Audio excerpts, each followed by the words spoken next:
Okay, I'm going to move on to Best Actor and Best Actress, and I will start with Best Actor, and the nominees are Damien Bashir for A Better Life, George Clooney for The Descendants, Jean Dujardin for The Artist, and Gary Oldman for Tinker Tailor Soldier Spy, and Brad Pitt for Moneyball. And I think with this one, I think the competition is going to come between George Clooney and Jean Dujardin. And I think if I had to choose who I think is going to win, I think that it's going to be George Clooney. And the reason I say that is because, well, he's won a lot of awards this season, number one. But number two, the Academy just loves George Clooney. Everyone loves George Clooney. He is a star in every sense of the word. He is the debonair, Cary Grant like actor, and there's not many of those around anymore. And so again, the Academy is returning to kind of the old Hollywood glamour. So I think that they're going to give George Clooney that Oscar. And I mean, I think he deserves it, honestly. This is probably my favorite performance of what I've seen. He's done great work over the years. He's never won an Oscar, a big Oscar. I mean, he won supporting actor for Syriana a few years ago, but he's never won like the big coveted prize of best actor or best director. So I think that this is going to be his year for that.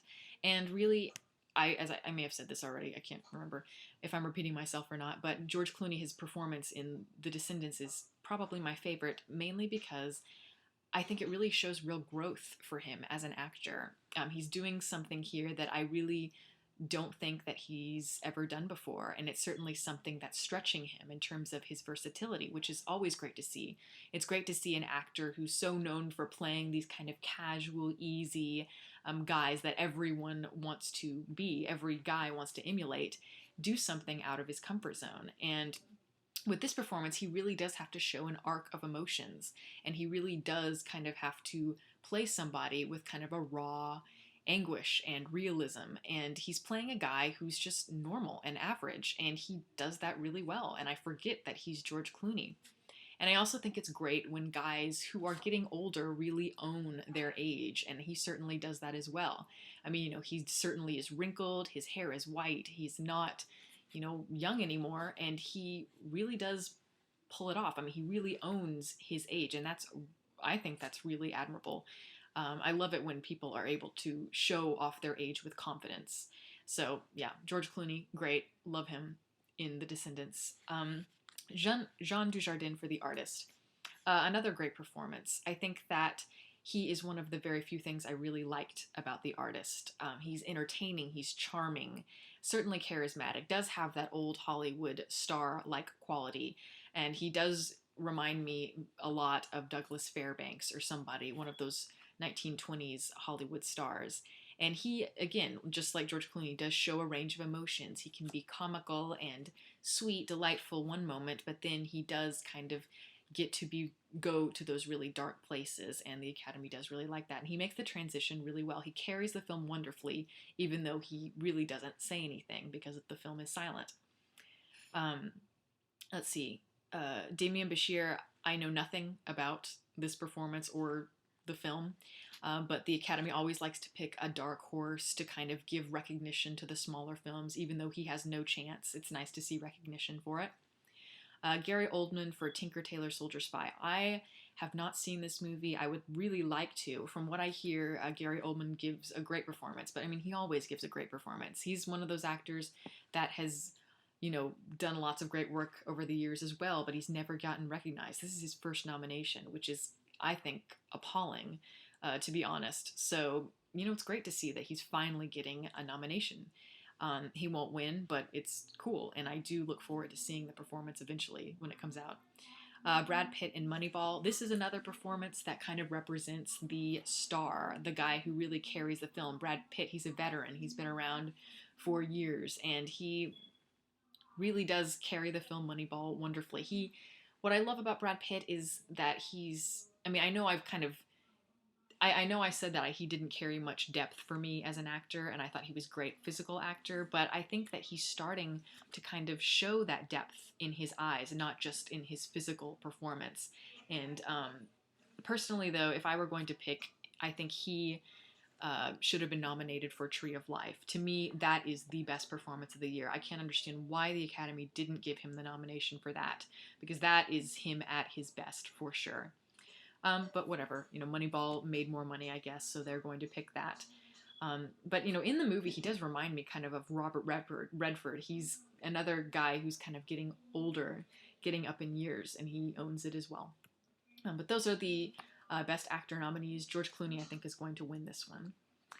Now I'm going to go on to Best Actress, and the nominees are Glenn Close for Albert Nobbs, Viola Davis for The Help, Rooney Mara for The Girl with the Dragon Tattoo, and Meryl Streep for The Iron Lady, and Michelle Williams in My Week with Marilyn. And this one, I think, is going to be one of the more interesting categories. I think it's going to come down between Viola Davis and Meryl Streep. Now, this is a close one because these two have kind of gone back and forth in terms of who's won what during the award season. If I had to pick, I think I'm going to go with Viola Davis in terms of who I think will win.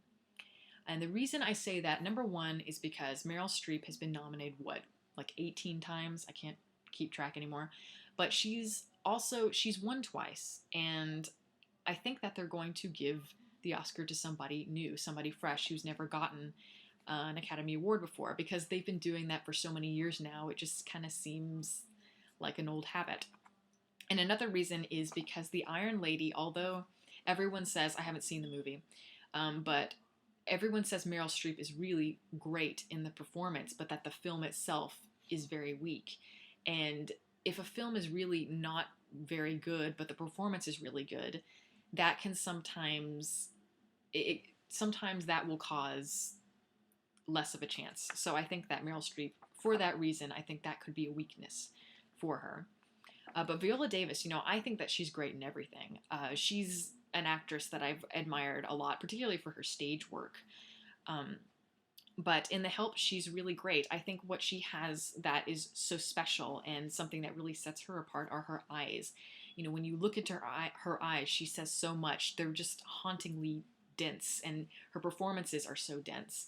And personally, I think she should have won the Oscar for, Doubt. That was like in 2008 or something like that. But that performance, to me, she was nominated for Best Supporting Actress, is what the Academy, or what the Supporting Actress category is all about. I mean, I think she had one scene with Meryl Streep, and she's so magnetic in that scene, and it's the best part of the film, or at least I thought it was. And even though she's performing with Meryl Streep, I mean, she completely steals the scene from under her, and she was just so powerful in it. And to me, that was really the performance that should have won. But whatever. I think that she's going to win this one.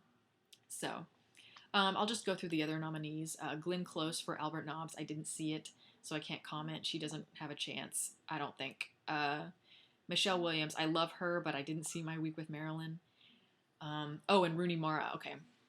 This is actually the performance that I would personally pick for The Girl with the Dragon Tattoo. Now, I liked The Girl with the Dragon Tattoo, but I was not crazy about it. One reason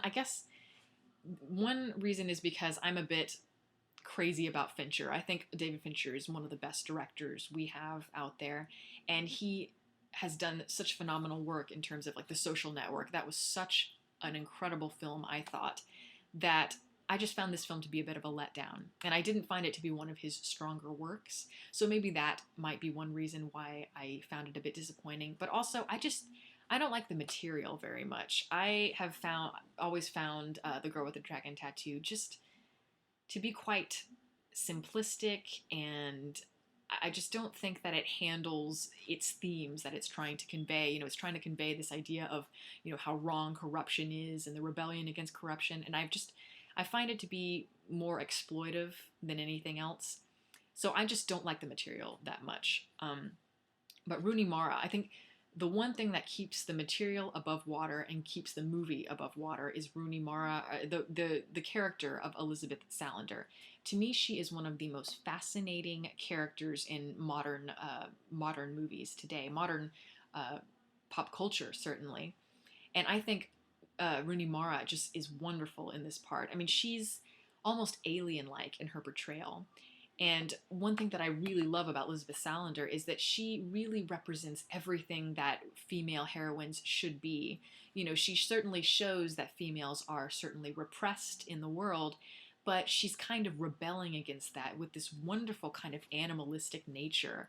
I mean, she's very quiet, but she's kind of very sexual and androgynous, and she's not afraid to kind of show that she can be violent and intimidating when she needs to, so she can certainly take care of herself. And she's completely volatile. You're unpredictable. She's like a cat in the way that she acts. You don't know what's going to happen, how she's going to react to certain things. And Rooney Mara showed every facet of that character. Now, I did not like her as much as I liked Noomi Rapace in the Swedish version. But, you know, it doesn't matter. I think that they both did really great jobs. I found Noomi Rapace to be a bit more reserved in her performance, and she left more to the imagination, which is something I've always found to be intriguing. But, you know, they both, as I said, did great jobs, and Rooney Mara is my favorite of these, but she won't win. Viola Davis will win, or at least I think she will, and George Clooney